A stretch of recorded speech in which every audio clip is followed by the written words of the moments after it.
நமஸ்காரம். ரிஷப ராசிய பொறுத்தவரைக்கும் இந்த ஜூலை மாதம் வந்து 2 கூடிய புதன் 2ஆம் இடத்துல ஆட்சி பெறுறதும், 3ஆம் இடத்துல சூரியனும், புதனும் சேர்றதும் ஒரு நல்ல அமைப்பு.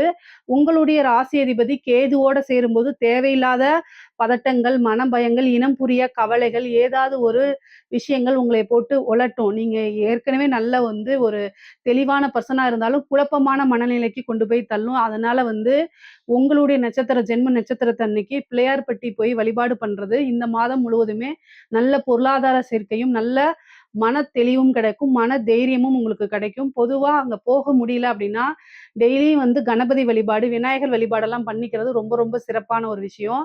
உங்களுக்கு தொழில்ல நல்ல முன்னேற்றம் இருக்கு இந்த மாதம். அது போக உங்களுடைய சுக்கிரன், கேது இணைவே பார்த்தீங்கன்னா, ஆன்மீக பயணத்தையும் கொண்டு போய் சேர்க்கும். 11ல இருக்கக்கூடிய சனி தொழில் ஸ்தானத்த நல்லா டெவலப் பண்ணி விடும். பொருளாதார சேர்க்கை இருக்கு. நெறைய பேருக்கு பயணங்கள் அதிகமாக இருக்கு.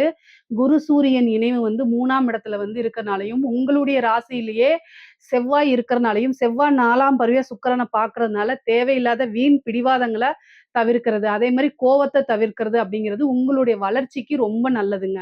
ஸோ இந்த மாதம் முழுவதுமே உங்கள கோவப்படுத்துறதுக்கு நெறைய பேர் வருவாங்க. அந்த டைம்ல கோவப்படாம இருந்தாலே, எடுத்த காரியங்கள் எல்லாமே நீங்க சக்சஸ் பண்ணிற முடியும். நீங்க எடுக்கக்கூடிய ஒவ்வொரு முயற்சியுமே மாபெரும் வெற்றியா தான் உங்களுக்கு முடியும்.